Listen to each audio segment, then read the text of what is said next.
un seul des éléments manque, votre produit est inutile. Votre produit peut être bazardé, votre produit peut être trafiqué. Votre entreprise ou bien votre produit est à la merci du premier venu. Ces différents paliers du système doivent être remplis.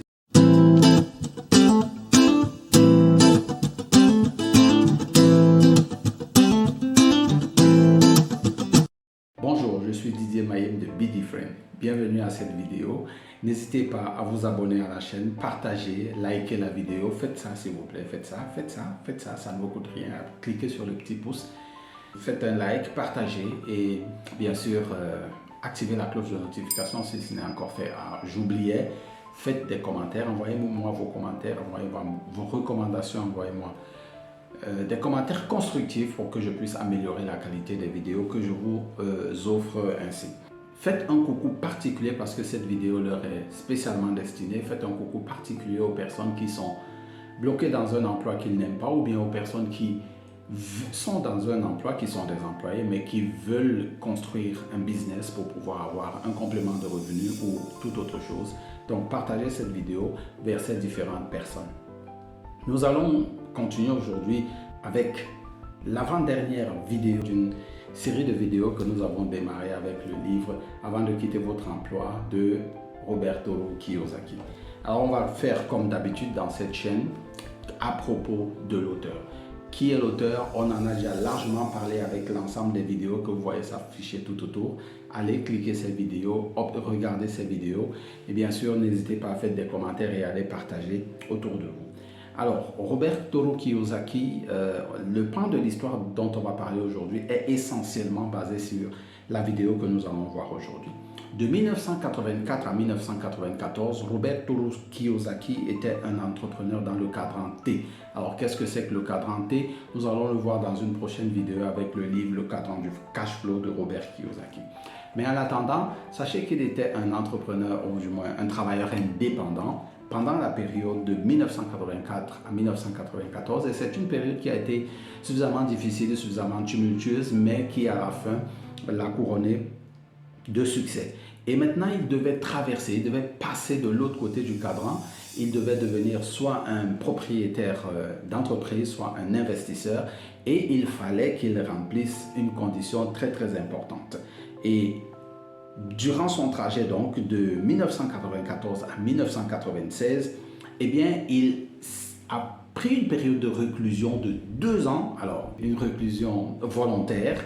Il est parti s'enfermer, un peu comme on va dans un monastère pour méditer. Eh bien, il a pris 2 ans pour créer son produit, affiner sa mission et sa passion et travailler dans le produit qu'il devrait lancer pour créer une entreprise intéressante. Alors, c'est très intéressant ce pan de la vie de l'histoire de Robert Kiyosaki parce qu'il faut noter que cette période lui a pris 2 ans pour la création de son produit. Ce sera intéressant. Alors, déjà, ce pan de l'histoire nous donne un avant-goût de ce que nous allons voir dans cette vidéo aujourd'hui. Alors, le résumé de ce livre, nous allons juste parler du chapitre 8 et du chapitre 9 de ce livre. Au chapitre 8, il parle de créer une entreprise qui offre un produit unique. Oui, il faut créer une entreprise qui offre. Parce que dans la vidéo dernière, nous avons vu qu'il faut une mission, une passion et un produit. Mais maintenant, pour que ce produit soit mis à l'extérieur, eh bien, il faut utiliser une entreprise. Ça, c'est ce dont traite le chapitre 8 et il faudra vraiment prendre le temps de lire ce chapitre 8. Il est suffisamment long et suffisamment détaillé pour vous donner suffisamment d'éléments pour lorsque vous allez démarrer votre entreprise. Et au chapitre 9, nous allons parler du prix. Et oui, le fameux prix. Beaucoup de personnes, quel est le prix que je dois mettre sur mon produit, machin. Ce chapitre traite de ce sujet parce qu'il faut savoir que le prix le plus bas n'est pas nécessairement le meilleur. Et c'est de ça que parle ce chapitre en particulier. Maintenant, parlons des morceaux choisis. Dans cette vidéo, on va juste utiliser 2 morceaux choisis. Le premier morceau choisi, je l'ai pris à la page 261 et au paragraphe 1. On va entamer ici un sujet intéressant, il s'agit du triangle PI. Alors, c'est quoi le triangle PI? C'est important de s'y intéresser. Écoutez ce qu'il dit à la page 261 au paragraphe 1. En 1979, lorsque je suis entré à la maison et que j'ai vu mon père aux prises avec des difficultés financières, j'ai entrevu quelle pourrait être ma nouvelle mission, ou du moins j'ai découvert un problème qui valait la peine d'être résolu.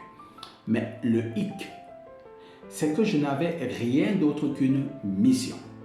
Si on examine le triangle PI, on constate qu'il est composé de paliers où évoluent des gens spécialisés en comptabilité, droit, conception, marketing et système. Aucun pilier ne requiert les services d'un officier de marine ou d'un pilote. Et généralement, aucun de ces piliers ne requiert les compétences d'un employé, simplement. Qu'est-ce qu'il faut retenir dans cette pépite? Alors, il faut retenir une chose intéressante. C'est que le triangle PI. Eh bien, c'est quoi le triangle PI? Quand on parle de triangle PI ici, il s'agit du triangle qu'utilisent les personnes qui ont des grandes entreprises et les investisseurs. Alors, ce triangle PI, le voilà. À la base, il y a la mission, ensuite il y a l'équipe, il y a le leadership, il y a le cash flow, il y a la communication, il y a les systèmes, il y a les aspects juridiques et enfin il y a le produit. C'est ça le triangle PI. Alors pourquoi est-ce que c'est indispensable? C'est ce triangle. Si un seul des éléments manque, votre produit est inutile. Votre produit peut être bazardé, votre produit peut être trafiqué, votre produit... votre entreprise ou bien votre produit est à la merci du premier venu. Donc, ces différents paliers du système doivent être remplis. C'est la raison pour laquelle il faut insister dans votre lecture du chapitre 8 de ce livre, parce que ce chapitre est suffisamment détaillé pour vous empêcher de tomber dans certains écueils.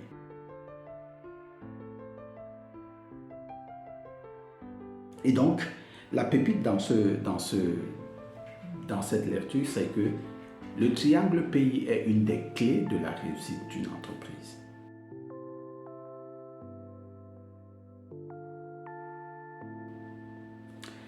Le deuxième morceau choisi, je l'ai pris à la page 310, bien sûr, et au paragraphe 2 et 3. Vous connaissez certainement la fameuse question du prix. Quel est le prix que je dois donner à mon produit? Écoutez ce que Robert Kiyosaki donne comme conseil ici à la page 310. Il y a 3 niveaux de prix, quel que soit le produit. Le produit à bas prix, le produit à prix élevé et le produit à prix moyen. Choisir de vendre à prix moyen est la pire option. Personne ne sait qui vous êtes. Pour remporter la bataille des bas prix, vous devez accepter de gagner le moins en argent. Et maintenant, la meilleure tactique consistait à afficher les prix élevés. Pourquoi? Le prix bas n'est pas nécessairement le meilleur. Les prix bas n'attirent que des clients radins. Maintenant, lorsque vous constituez votre produit, lorsque vous avez travaillé pour créer votre produit, parce qu'à la suite des différentes vidéos, certainement vous avez fait un travail particulier pour créer votre produit. Eh bien, une fois que vous avez créé votre produit, vous devez décider du prix. Mais généralement, c'est avec toute l'équipe que vous avez constituée avec le triangle PI que vous devez bâtir votre prix. Seulement, vous pouvez aussi le faire en amont, mais vous rappelez des 3 règles des prix. Il y a le prix bas, le prix moyen et le prix élevé. Le prix bas, il faut toujours donner le plus bas possible pour pouvoir gagner le moins d'argent possible. Le prix moyen, alors c'est le pire parce qu'on ne sait pas de quel côté vous classez. Est-ce que vous êtes un produit excellent? Est-ce que vous êtes un produit moyen? Est-ce que vous êtes un produit médiocre? Et le prix élevé qui vous classe directement parmi les meilleurs. Donc, à vous de choisir, à vous de voir quel est le meilleur prix à accorder pour votre produit. Que pouvons-nous dire en conclusion de cette vidéo? Écoutez, Robert Kiyosaki nous rappelle un point intéressant ici. C'est que lorsque nous sommes employés et que nous voulons devenir un propriétaire d'entreprise, il nous faut passer par la case du travailleur indépendant. Et par la case du travailleur indépendant, pourquoi? Parce qu'il faut se frotter au monde de l'entrepreneuriat. Il faut se frotter au monde des entreprises pour savoir exactement comment ça se comporte, quelles sont les attitudes, mais aussi savoir aussi dans quelle catégorie de prix se positionner. Et pour pouvoir se positionner en tant que travailleur indépendant, il faut déjà, premièrement, si vous n'avez pas de produit, eh bien, trouver un produit à vendre.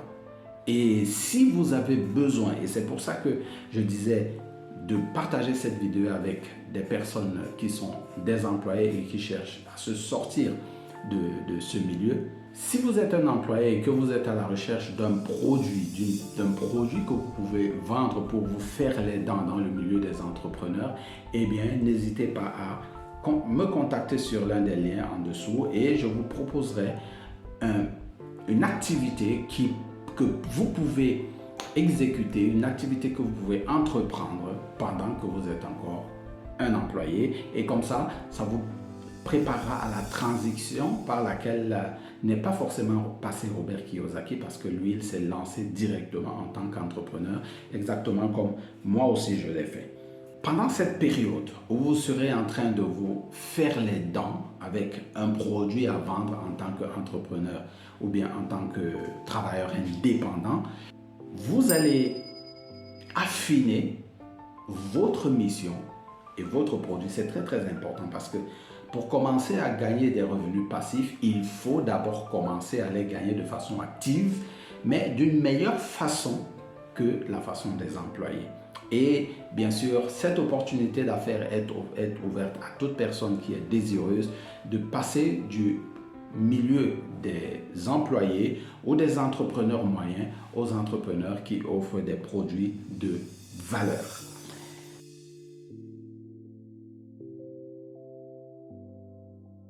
Être entrepreneur, créer son produit et le mettre sur le marché, cela prend du temps.